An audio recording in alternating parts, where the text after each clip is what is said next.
Check करो। Sir 20-22 साल के लगते हैं, मुझे लगता है कि कपल्स थे। सर शायद दोनों ने जहर खाया है। देखिए इन दोनों के मुंह पे सूखे हुए झाग का निशान है। चेक करो, सेक्सुअल असॉल्ट है क्या? चलिए आप लोग।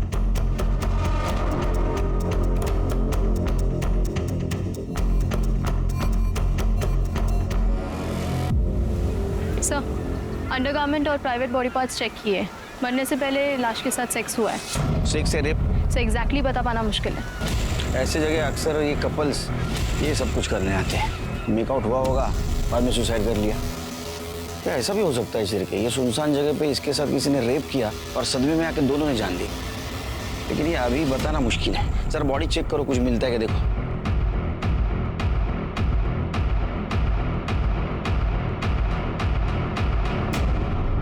सर ये 2 बॉटल्स मिली हैं, लगता है इसी बॉटल में जहर था सर। लेबल भी नहीं है इसके ऊपर ना। अरे सर आप ठीक है? हाँ ठीक है ठीक है। और कितना स्ट्रॉन्ग है सर। 2 दिन से आपकी तबीयत खराब है सर, एक बार ब्लड टेस्ट करवा लेते हैं ना। नहीं पहले ये इंपॉर्टेंट है, बाद में देखते ब्लड टेस्ट का। सर मैं काम करता हूँ, लैब टेक्नीशियन को बुलाता हूँ पुलिस स्टेशन, वही चेक कर लेगा। अरे तुम्हारे भाभी जैसा क्यों कर रहे हैं? पीछे क्यों पड़े मेरे? सर हमने पूरा एरिया चेक किया, फोन, आइडिया, पर्स, ऐसा कुछ भी नहीं मिला जिससे इन दोनों की पहचान हो सके। हो सकता है इनके घर वाले इनके रिश्ते से खुश नहीं थे, इसलिए इन्होंने सुसाइड किया। ये फिर इन्होंने इनकी आईडी क्यों छुपाई? और इस लड़की की शक्ल देखकर लग रहा है कि मैंने इस लड़की को कहीं देखा है, लेकिन कहाँ देखा है कुछ याद नहीं आ रहा। सिर्फ बॉडी को पोस्टमार्टम के लिए भेज दो और फिंगरप्रिंट एनालिसिस के पास बोतल भेज देना और फॉरेंसिक टीम से पता करो उसमें कौन सा लिक्विड था, क्योंकि जब तक वो रिपोर्ट नहीं आएगी ये बताना बहुत मुश्किल है ये सुसाइड है या रेप।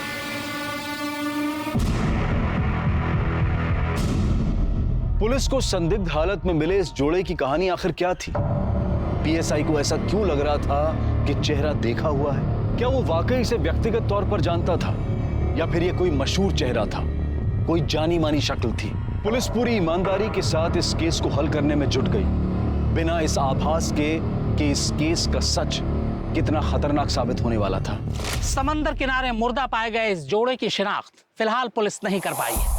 हालांकि शुरुआती जांच के बाद ऐसा लगता है कि मामला खुदकुशी का है, लेकिन खुद क्राइम सीन ये सवाल खड़े कर रहा है कि क्या वाकई ये खुदकुशी है, क्योंकि खुदकुशी करने वाला शख्स अमूमन अपनी शिनाख्त नहीं छुपाता, बल्कि मरने से पहले वो मरने की वजह लिख कर मरता है। तो क्या इस लड़का और लड़की की मोबाइल, पर्स और आईडी कार्ड कोई चोर ले उड़ा? क्या ये मामला खुदकुशी का है या फिर सोची समझी हत्या है? सर डीएनए की प्राइमरी रिपोर्ट से पता चला है कि लड़की की बॉडी में जो सीमेन मिला था उस लड़के का ही है। उसके बाद दोनों के बीच फिजिकल रिलेशन बना और दोनों ने जहर खा लिया। इसका मतलब हमारा अंदाज सही निकला, सुसाइड केस है।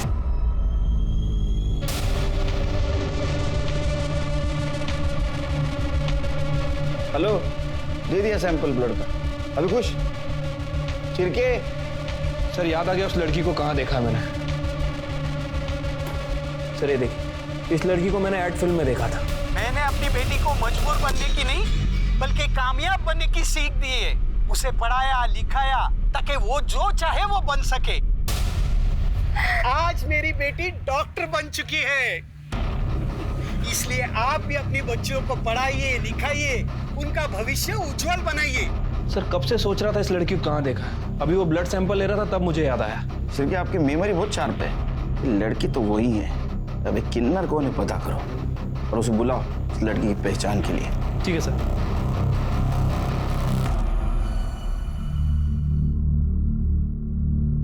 आइए। मैडम नमस्ते, मैं चंपा शिंदे।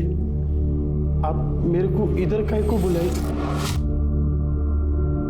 आप शिल्पा शिंदे को जानती हैं? हाँ मेरी बच्ची है, वो 2 दिन से गायब है।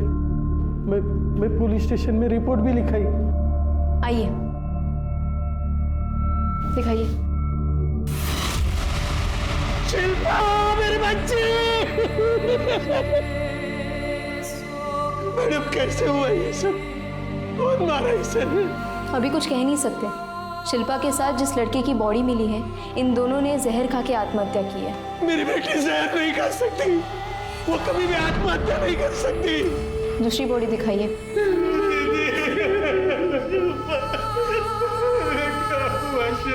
दीदी अजीत, अजीत, अजीत मेरा बच्चा।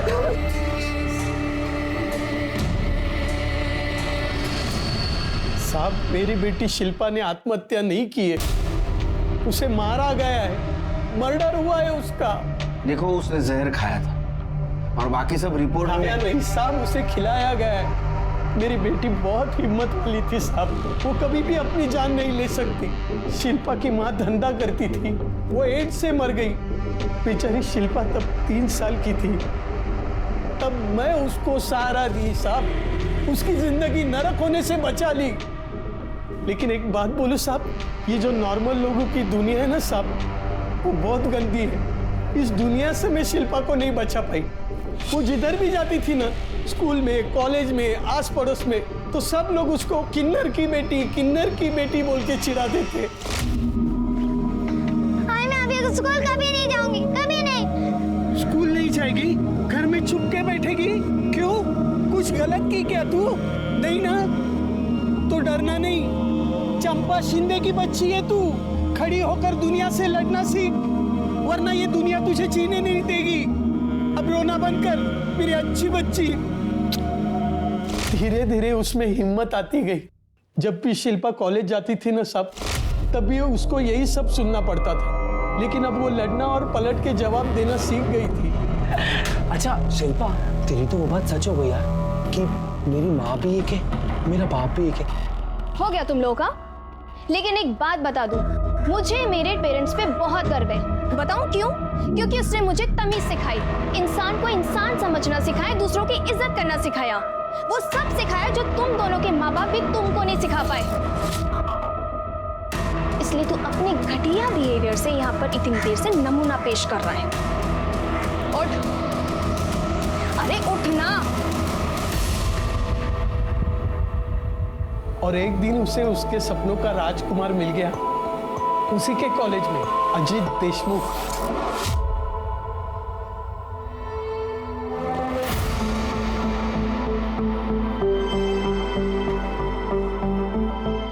गाड़ी रोको, रुको। यही चाहते थे ना तुम? हाँ,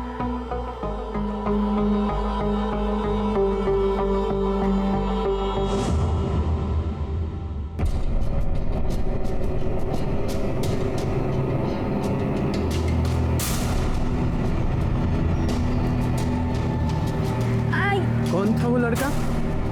अरे बेटा तू बोल तो सही, वो पसंद है ना तुझको? अजीत अब हम लोगों के घर आने जाने लगा था। चलो बेटा शुरू करो। बेटा पहले भिंडी खाओ, मैंने अपने हाथों से बनाई है। भिंडी नहीं, भेंडी बनाती है तू। बेटा तुम कढ़ी खाओ। अरे नहीं नहीं, मैंने ले बेटा खाओ। अरे तुम दोनों उसे खाने भी दोगी या झगड़ा ही करती रहोगी? बेटा तुम खाओ।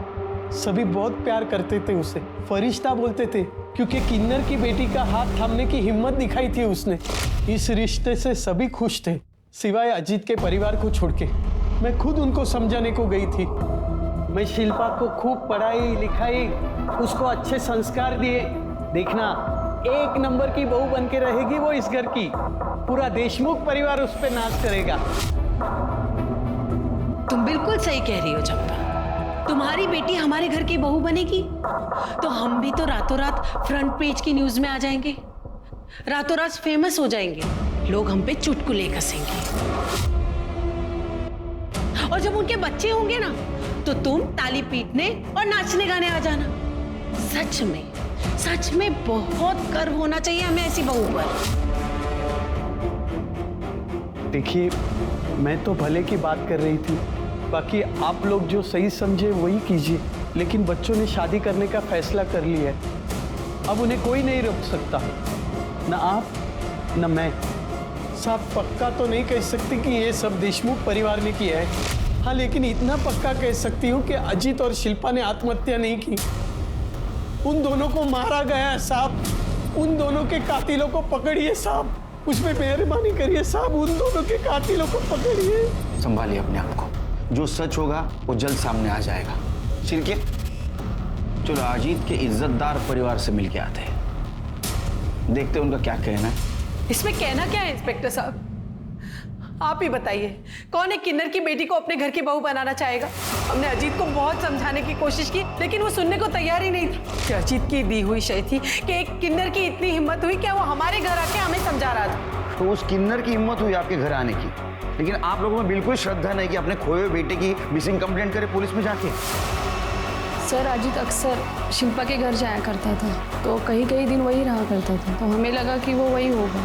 चलो मान लो आप लोगों को पता नहीं था कि वो मर चुका है, लेकिन हमने खुद आपको बोला कि वो मर गया। हम यहाँ खुद ही आपको बताने के लिए आए, फिर भी आप उसके आइडेंटिफिकेशन के लिए आने के लिए तैयार नहीं हो। मेरे पति की तबीयत ठीक नहीं रहती है, इसीलिए मैं अभी केशव को भेजती हूँ। केशव, मैं कैसे जा सकता हूँ? मुझे तो बिजनेस मीटिंग है। केशव। इंस्पेक्टर साहब आप चलिए, मैं आता हूँ थोड़ी देर में।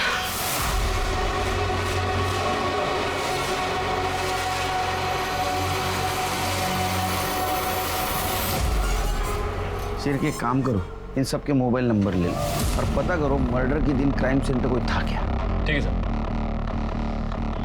जिसने हिंदुस्तान की हजारों लाखों माओं को एक सीख दी कि बेटी को बोझ नहीं मानते, उसे पढ़ाना लिखाना चाहिए, लेकिन वो आज खुद टूटकर पूरी तरह बिखर चुकी है। उसकी बेटी शिल्पा की संदिग्ध मौत ने उसे पूरी तरह झकझोर दिया है। सर चंपा का ये कहना है कि शिल्पा और अजीत ने आत्महत्या नहीं की बल्कि उसका मर्डर हुआ है। इस बारे में आप क्या कहना चाहते हैं? कुछ बता नहीं सकते, तहकीकात जारी है। Sir one more question sir. क्या चल रहा है? हाँ? हमें हमारा काम ही करने दो, आप जाइए घर पे। साहब मैं नहीं बुलाई ये लोग को, हम लोग तो घर पे ही जा रहे थे, ये लोग कहाँ से आगे पता नहीं हमको। आई घर चलना, तब से शिल्पा गायब हुई है, तब से तूने कुछ खाया भी नहीं। ये कौन है? ये सूरज है, मेरी चाय का बाकड़ा संभालता है, मेरा बच्चा है वो। लेके जाओ इनको घर पे।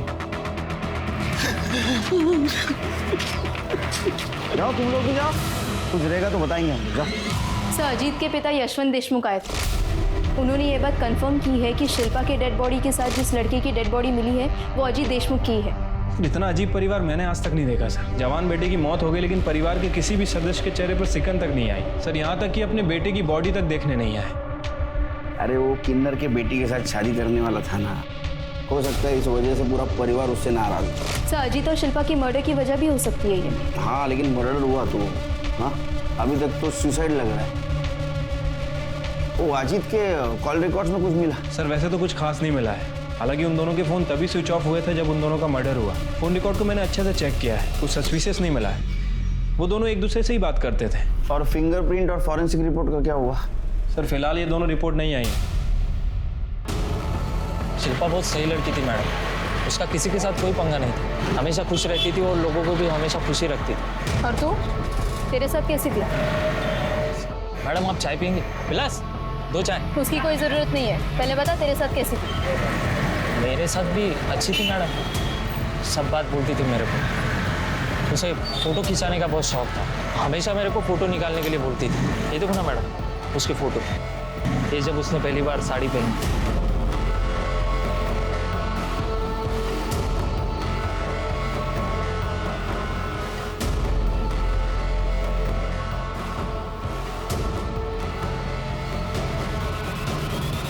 साहब। हाँ बोलो। साहब ये देशमुख फैमिली बहुत ही अजीब है साहब। अजीब मतलब क्या साहब, दिन भर लड़ाई झगड़ा रहता है इनके घर में। ये तो खुद भी एक दूसरे से अच्छे से बात तक नहीं करते, और उनका बेटा है ना अजीत, क्या बताऊं साहब, मैंने सुना है कि वो एक नंबर का दारूबाज है, नशेड़ी है, गंजेड़ी है। अभी कुछ दिन पहले अपनी माँ से खूब झगड़ा किया ना वो। किस बात पे झगड़ा हुआ था? साहब उसको लगता था कि उसकी माँ का ना वो कोई वैद है, उसके साथ लफड़ा चालू। मैंने बताया ना आपको साहब, बहुत अजीब फैमिली। अरे उनके घर में कोई बीमार पड़ता है ना तो डॉक्टर थोड़ी ना आता है, वो वैद ही है सत्यानंद, वही सबकी बीमारी का इलाज करता है।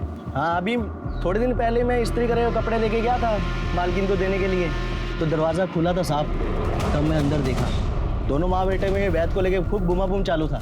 जब आपकी तबीयत खराब है ही नहीं तो फिर आप हर दूसरे दिन उस वैद के पास क्या करने जाती हैं? मेरी तबीयत इसलिए ठीक है क्योंकि मैं वैद जी के पास जाती रहती हूँ। जब वैद जी यहाँ पर बाबा का इलाज करने आते हैं तब आप अपनी प्रॉब्लम्स नहीं बता सकती। मैं वैद जी के यहाँ अपनी तबीयत के हिसाब से जाऊंगी या तुम्हारी सहूलियत के हिसाब से? आई बहाने देना बंद कर, मुझे ना सब पता है तेरे और उस वैद जी के बीच में ना क्या चल रहा है और क्या नहीं चल रहा। तुझे शर्म नहीं आती अपनी माँ पे इतना घटिया इल्जाम लगाते हुए? अरे आपको शर्म आती है ऐसी घटिया हरकत करते हुए और उस वैद जी के साथ सोते हुए? तमीज, अपनी माँ से कोई ऐसे बात करता है? साहब सब जगह पूरी बात फैल गई थी कि मालकिन का चक्कर है वो वैद के साथ। पता नहीं उस किन्नर ने और उसकी बेटी ने क्या जादू कर दिया था मेरे बच्चे पर। मेरा बेटा बिल्कुल बदल गया था। पहले अच्छा था, हंसकर बातें करता था, हमारे साथ टाइम बिताता, लेकिन जब से उस शिल्पा के चक्कर में पड़ा तब से घर वालों को कुछ समझता ही नहीं था। बात बात पे झगड़ा करता था। हमें पता चला है कि आपके बेटे का कहना था कि आपका और वैद सत्यानंद आप दोनों का अफेयर चल रहा था। ये बिल्कुल झूठ बात है। पता नहीं ये बात उसके दिमाग में किसने डाल दी थी। मैंने उससे 1000 बार पूछने की कोशिश की, लेकिन इस बात का कभी जवाब नहीं दिया उसने। और वो सत्यानंद, वो तो देव मानुस है, उनके बारे में तो ऐसा सोचना भी पाप। मैं आपको बता नहीं सकती कितनी तकलीफ होती थी अपने बेटे के मुंह से अपने बारे में ऐसी बातें सुनकर।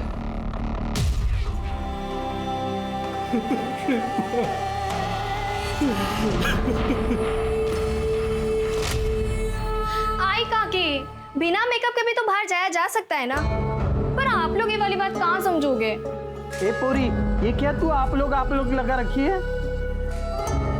अरे आई, सॉरी मेरा मतलब है कि हम लोग, पर हम लोगों में भी तो तुम सबको ऐसे बाहर जाने के लिए सुंदर बनना पड़ता है, ऐसे भर भर के मेकअप लगाना पड़ता है और ऐसे कपड़े पहनने पड़ते हैं। अब मुझे क्या जरूरत है मेकअप की, मैं तो ऐसी सुंदर हूँ। वैसे भी मन सुंदर होना चाहिए, तन कम भी सुंदर हो तो चलता है। देखो तो दीदी क्या क्या बोल रही है, कितना भाव खा रही है। अरे भाव तो खाएगी ही। हमारी शिल्पा कौन सी हीरोइन से कम सुंदर है? ये है मेरी सबसे अच्छी काकी। ऐसे ही खुश रहो। खा ले जितना भाव खाना है खा ले। जब 2-3 बच्चे पैदा कर लेगी ना तो मोटी हो जाएगी, तब पूछूंगी तेरे से मैं। बच्चे? मैं कोई बच्चे पैदा नहीं करने वाली। अरे मैं क्यों अपना फिकर खराब करूं? मैं जा रही, आप लोग नहीं समझोगे।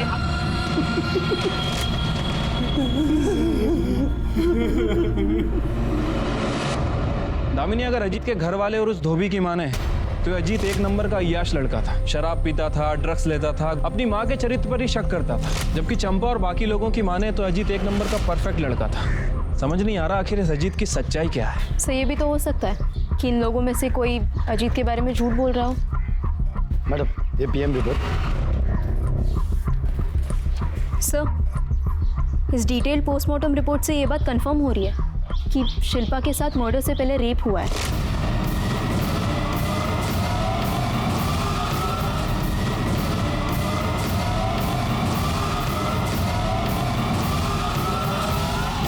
क्योंकि कॉन्डम के लुब्रिकेंट उसके प्राइवेट पार्ट्स में मिले। मतलब अजीत ने शिल्पा के साथ 2 बार सेक्स किया, एक बार कॉन्डम के साथ और दूसरी बार बिना कॉन्डम के। क्योंकि पहली पीएम रिपोर्ट में शिल्पा की बॉडी में जो सीमेन मिला था वो अजीत के डीएनए से मैच करता है। या फिर अजीत के अलावा कोई ऐसा है जिसने शिल्पा के साथ रेप किया, वो भी कॉन्डम यूज करके। फिंगरप्रिंट रिपोर्ट दिखाना। ऐसा कैसे हो सकता है? बॉटल पर किसी के भी फिंगरप्रिंट नहीं, मतलब बॉटल से फिंगरप्रिंट हटाए गए। और ऐसा तभी हो सकता है जब उन्होंने जहर पिया ना, बल्कि उन्हें जबरदस्ती पिला दिया गया हो।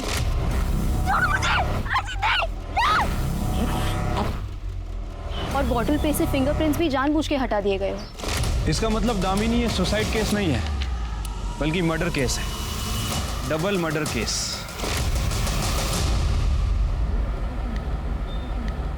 अरे आप लोग क्या समझेंगे कि एक माँ का कलेजा कैसे फटता है जब उसकी जवान बेटी को कोई मार डालता है। मुझे मालूम था मुझसे और मेरी बेटी से कई लोग जलते हैं। आज उन सब लोगों के कलेजे में ठंडक पड़ गई होगी। सर आप तो सिक लीव पे थे ना, रेस्ट चल रहा था आपका। पैका race, double murder case, tension का काम। चलो बंद करो, ये कटे बंद करो।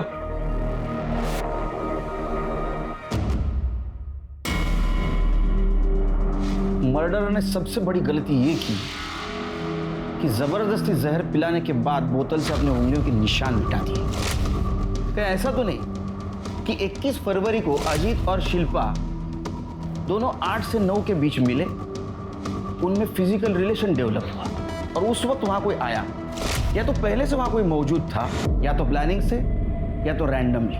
और अगर रैंडमली वहां कोई आया है तो उसके पास जहर की बोतल कैसे आई? इसका मतलब जो आया वो प्लानिंग से आया। उसने पहले अजीत को जबरदस्ती जहर पिलाया,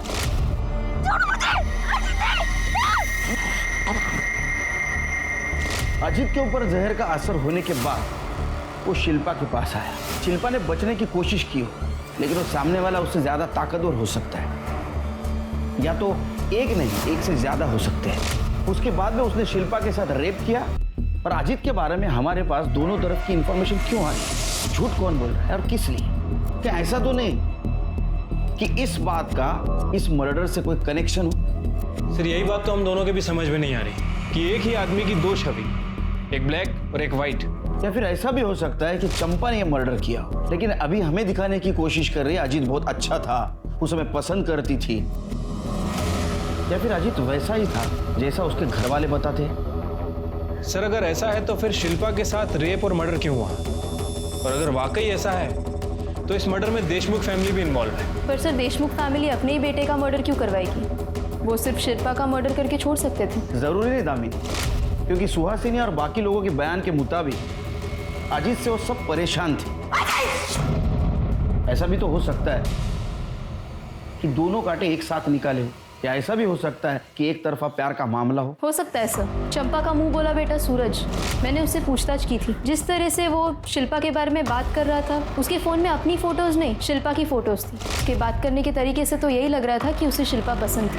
तो तुम्हारा कहना ऐसा है कि वो साइलेंट लवर सूरज, उसके पास मर्डर का मोटिव था? Yes sir. हो सकता है शिल्पा से बदला लेने के लिए उसने उसका रेप किया। उसके बारे में इंफॉर्मेशन निकालो, आगे पीछे कौन है जरा पता करो, और मर्डर के दिन वो कहाँ था ये भी पता करो। Yes sir. दामिनी 4 चम्मच शक्कर वाली चाय बोलना। अरे सर आपका शुगर वैसे ही थी। चुप बैठ, मुझे कुछ नहीं हुआ। जब तक मैं शक्कर वाली चाय पीता नहीं मेरा दिमाग नहीं चलता है, समझा ना? 4 चम्मच शक्कर वाली चाय।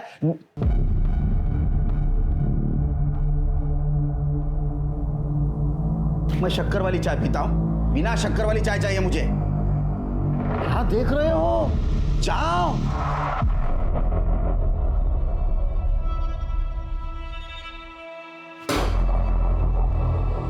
करेले का जूस तुम्हारे लिए, और शिरके ये आज ही खत्म होना चाहिए। हो वही नहीं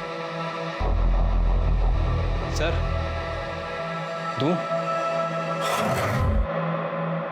सर, अजीत देशमुख के पिता यशवंत देशमुख आपसे मिलने आए। बोला सर, मैंने उनको बोला पर वो बाहर ही बैठ गए, शायद उनकी तबीयत ठीक नहीं है।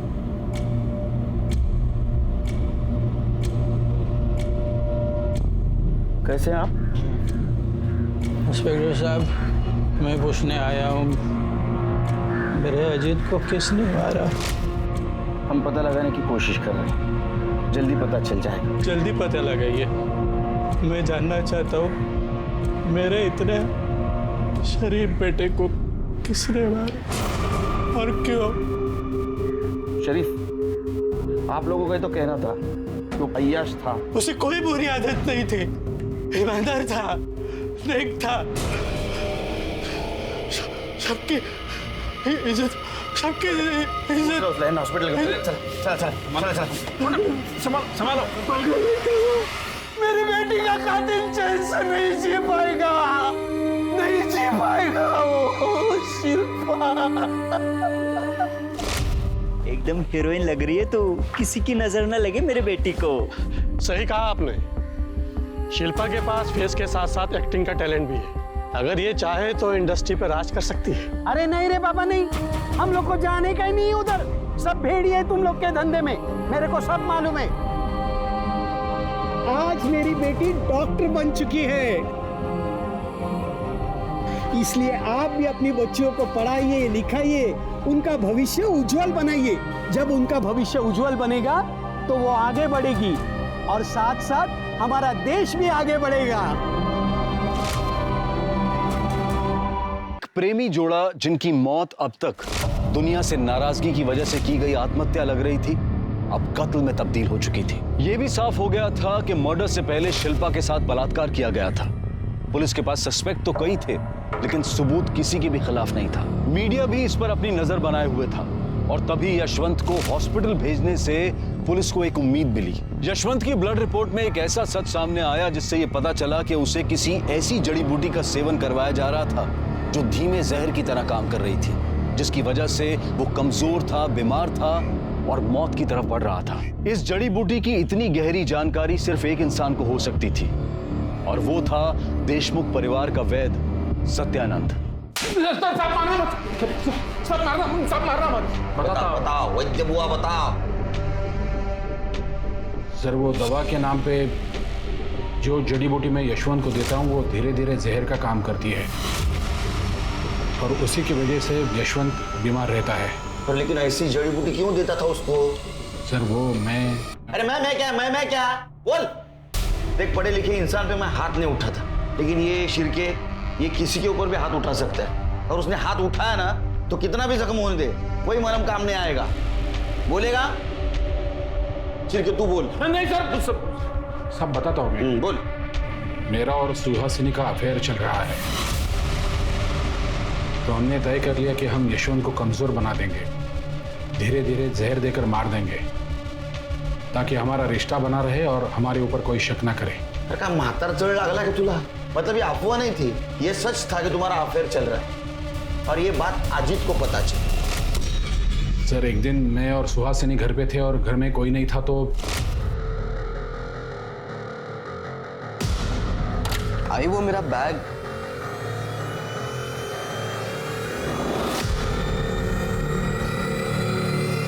अजीत और सुहासिनी के बहुत झगड़े होते थे, लेकिन सुहासिनी हमेशा यही कहती थी कि मेरे और उसके बीच में कुछ नहीं है। झूठी बातें फैलाकर वो। अच्छा तो अजीत को भैया साबित करके तुम्हारा फायदा नहीं हुआ, इसलिए यशवंत की तरह उसको भी तूने जहर दे दिया। सिर्फ माइल्ड नहीं स्ट्रॉन्ग जहर दिया जिसकी वजह से उसकी मौत हो गई। इतना ही नहीं तो तुम लोगों ने शिल्पा को भी जहर दे दिया, वो मर गई, वो बोतल वहीं छोड़ दी ताकि सब लोगों को लगे इन दोनों ने सुसाइड कर लिया। नहीं सर मैंने ऐसा कुछ नहीं किया। फिर किसने मारा? सुहासिनी ने? नहीं सर वो तो मुझे पता नहीं है। शिरके यशवंत को जहर देने के जुर्म में इसको अंदर डालो और उस सुहासिनी को मिलो, देखो क्या नई कहानी सुनाती है। जी कितना घटिया इल्जाम लगा रहे हैं आप मुझ पर। वो वैद झूठ बोल रहा है, मैं उसके साथ अफेयर क्यों करूंगी? उसकी हिम्मत कैसे हुई मुझ पर इतना घटिया इल्जाम लगाने की? झूठ वैद नहीं, झूठ सुहासिनी बोल रही है, क्योंकि उसको पता है अब अजीत उससे जवाब नहीं मांगेगा और वैद को भी झूठा साबित करेगी।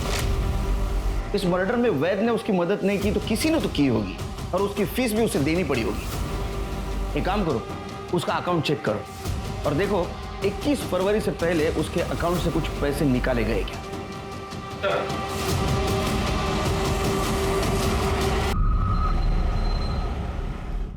सर सुहासिनी ने अकाउंट से पैसे निकाले नहीं है, बल्कि 20 फरवरी को 1 लाख रुपए ट्रांसफर किए। किसके अकाउंट में? सासू माँ ने पैसे ट्रांसफर किए थे 1 लाख रुपए, लेकिन मैंने उनको वापस कर दिए थे। अच्छा हाँ, तो जमाई और सासू माँ ट्रांसफर खेल रहे थे ये? हाँ? उसने 1 लाख रुपए क्यों दिए तुझे? वो उन्होंने वो अजीत और शिल्पा को मारने के लिए सुपारी के लिए दिए थे, लेकिन साहब मैंने नहीं मारा उनको, मैंने पैसे वापस कर दिए।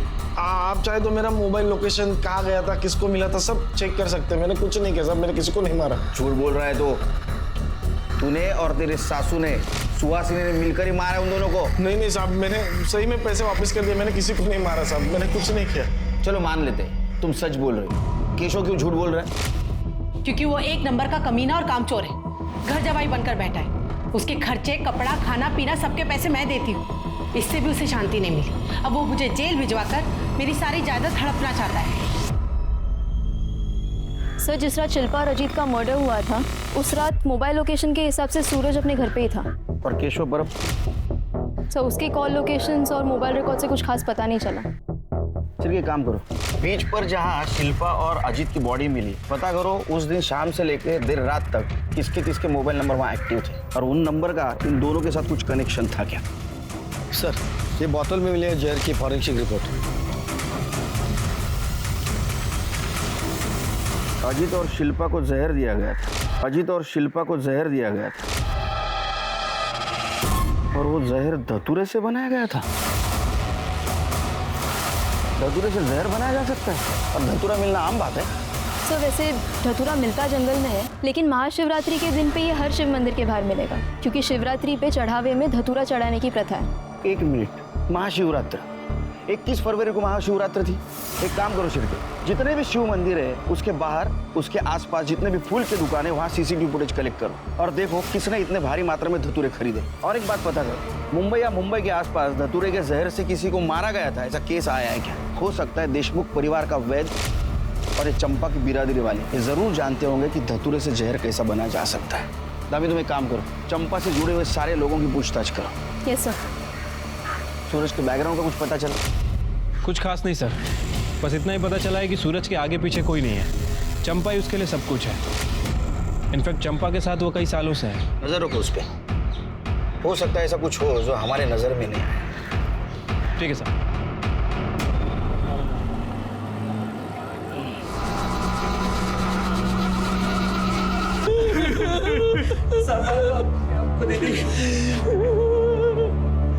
मार डाला, मेरे दोनों बच्चों को मार डाला। एक माँ की चीख पुकार है जिसने अपने 2 बच्चे एक के बाद एक खो दिए। अगर पुलिस शिल्पा और अजीत के कातिल को ढूंढ निकालती तो क्या सूरज जिंदा होता? क्या सूरज की हत्या को भी इसी कड़ी की साजिश माने? कैसे पुलिस की लापरवाही समझे? आखिर पुलिस कर क्या रही है? ये एक माँ की चीख पुकार है जिसने एक एक कर अपने दोनों बच्चों को खो दिया। पुलिस अगर शिल्पा और अजीत के कातिल को ढूंढ निकालती तो क्या पता सूरज जिंदा होता। क्या सूरज की मौत इस कड़ी का कोई हिस्सा है, या फिर सूरज शिल्पा और अजीत के कातिल को जान चुका था और इसीलिए उसकी जान चली गई? पुलिस की नजर में सूरज इस मर्डर में सस्पेक्ट था, फिर उसकी मौत पुलिस की कार्रवाई पर भी सवाल या निशान लगाती है कि आखिर पुलिस कर क्या रही है। पुलिस ये सोचकर हैरान थी कि क्या चंपा की बिरादरी में भी कोई ऐसा था जो इस रिश्ते के खिलाफ था। इस जानकारी को हासिल करने के लिए पुलिस ने खबरियों का जाल बिछाया और जो खबर सामने आई वो हैरान कर देने वाली थी। ठीक से बैठो।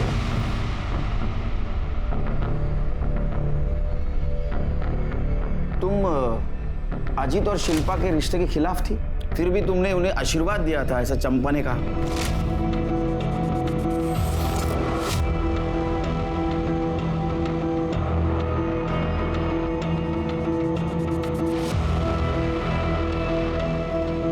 इसे हमारा आशीर्वाद समझ के पी जाओ। हमारी दुआओं से तुम फर्श से अर्श तक पहुंच जाओगे, जीवन में बहुत तरक्की करोगे, बहुत बड़ा नाम होगा तुम्हारा और हमारी बिरादरी तुम्हारे साथ होगी। लो पी लो।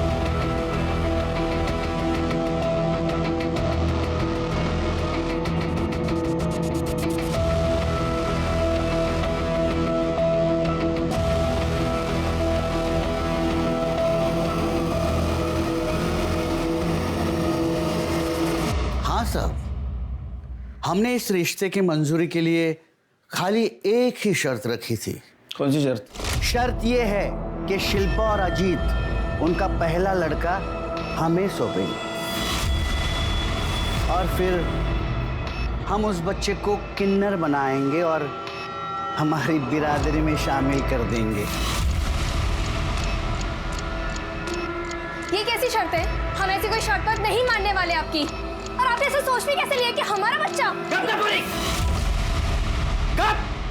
चंपा, समझा इसे, वरना हम तुझे बिरादरी से निकाल देंगे। और बिरादरी से बाहर होना क्या होता है ये अच्छी तरह से जानती हो तुम। हाँ साहब, राजा रानी ने शर्त रखी थी, लेकिन ये बात मैं आपको कैसे बताती, क्योंकि ये हमारे बिरादरी की बात थी ना, और मैं बिरादरी से अलग थोड़ी हूँ। हमारी बिरादरी में राजा रानी सबसे बड़े होते, उनकी बात कोई नहीं टाल सकता। तो भला मैं कैसे इनकार कर सकती थी? तो बिरादरी से बाहर होने के डर से तुमने अजीत और शिल्पा दोनों को रास्ते से हटा दिया, मार दिया उन्हें ना? वाह साहब वाह, मैं किन्नर हूं ये बात आप नहीं भूले, लेकिन मैं एक मां भी हूं ये बात आप भूल गए। शिल्पा की हालत मैं समझ सकती थी क्योंकि उसकी तकलीफ मेरी तकलीफ थी। मैं सिर्फ उसकी सुरक्षा और भविष्य के लिए उसे मनाना चाहती थी, लेकिन ये हो न सका साहब। मेरे मनाने से पहले ही मेरी बच्ची मुझसे दूर चली गई साहब, मुझसे दूर चली गई।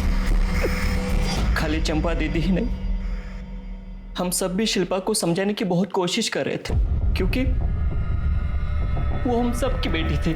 पर चंपा के बार बार एक ही बात बोलने से एक दिन शिल्पा चंपा पे सॉलिड भड़क गई साहब।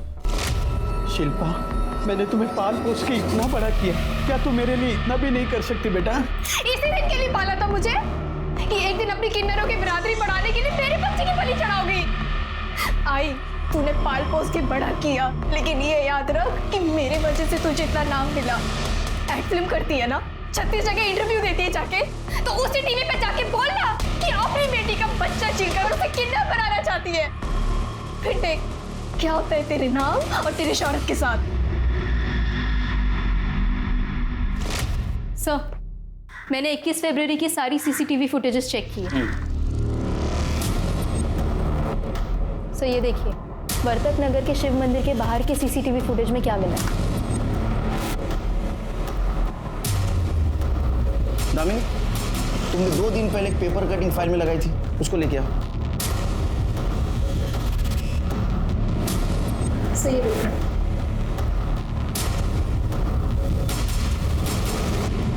शिरके, देखो लग तो यही रहा है ना? हाँ सर, दिख तो यही रहा है, बट सिर्फ फुटेज के बेस पे साबित कैसे करेंगे? 21 फरवरी का इसका मोबाइल लोकेशन निकालो। फिंगरप्रिंट मिटाने के गलती के साथ साथ इसने और एक गलती की होगी, मोबाइल साथ में लेके जाने की। सर, पिछले साल चेंबूर में धतूरे की जहर की वजह से एक की मौत हुई थी, उस केस की एफआईआर। मरने वाले का नाम आशा था और वो एक किन्नर था, और उसके रूममेट को सस्पेक्ट बना के रखा था पुलिस वालों ने, लेकिन कुछ सबूत नहीं मिला तो उसको छोड़ दिया। मरने वाले के रूममेट का नाम देख रहे हो, बुलाओ उसे, उसका धतूरा हम बनाएंगे।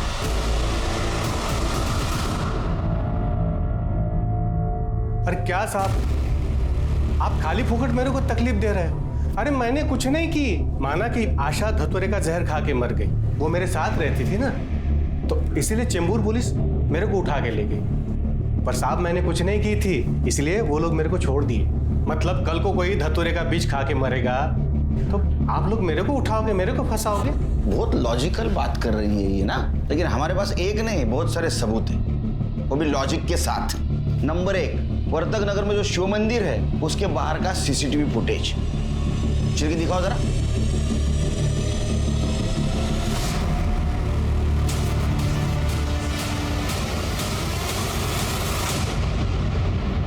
नंबर 2, जिस दिन शिल्पा और अजित का मर्डर हुआ उस दिन की तेरी मोबाइल लोकेशन वहीं की है। अब बोलेगा? कर दे चल। 4 नंबर तो बांब हो गया।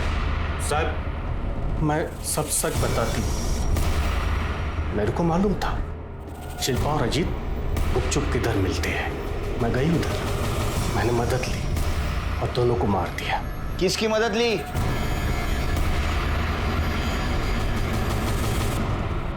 सर, दिन में धतूरे से जहर बनाने में मदद की और रात को पुष्पा दीदी के साथ समुंदर किनारे में गए। जब हम दोनों उधर गए तो दोनों लगे पड़े थे। शिल्पा चंपा को महान बनाई थी, इसीलिए शिल्पा को मैं अपनी आंखों से मरते देखना चाहती थी। दीदी, अब सब्र नहीं हो पा रहा। चुप, रुक जा 2 मिनट।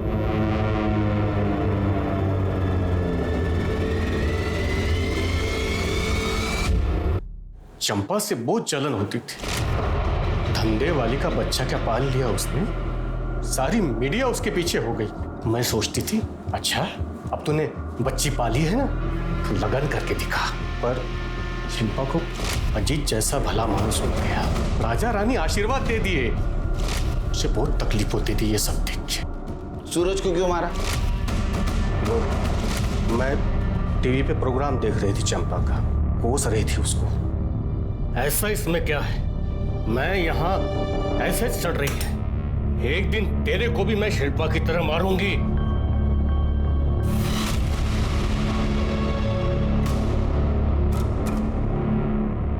तू मारी ना मेरी शिल्पा को, तुझे छोड़ूंगा नहीं मैं, जान से मार दूंगा तुझे, जान से मार दूंगा मैं तुझे। इसके पहले चिरके, पुष्पा के ऊपर सूरज, अजीत और शिल्पा के मर्डर का चार्ज लगा। और विलास, इसके ऊपर मर्डर और शिल्पा का रेप, इसका चार्ज लगा। चंपा ने एक किन्नर होने के बावजूद जिंदगी जीने का अपना एक अलग तरीका बनाया। नाच गाकर नहीं, बल्कि मेहनत से रोजी रोटी कमाई। एक अनाथ लड़की को माँ का प्यार दिया। चंपा और शिल्पा ने अपनी पहचान बनाने के लिए दुनिया से लड़ाई लड़ी। इस लड़ाई ने उन्हें शोहरत और नाम दोनों बख्शा, यहाँ तक कि लोगों को सोचने पर मजबूर कर दिया एक समुदाय की परेशानी के बारे में। मगर यही शोहरत उनकी दुश्मन बन बैठी। उसकी अपनी साथी पुष्पा ने उनकी जिंदगी उजाड़ दी। अगर नफरत को पालने की बजाय प्यार को जगह दें तो इंसानियत भी बची रहेगी और इंसान भी। अब मैं अनूप सोनी आपसे विदा लेता हूं। फिर मुलाकात होगी क्राइम पेट्रोल सतर्क में एक और नए केस के साथ और उस पर हमारे एक्सपर्ट के विश्लेषण के साथ। तब तक अपना और अपने परिवार का ख्याल रखें और याद रखें, क्राइम और आपके बीच में सिर्फ इतना फर्क है कि आप कितने सतर्क हैं। जय हिंद।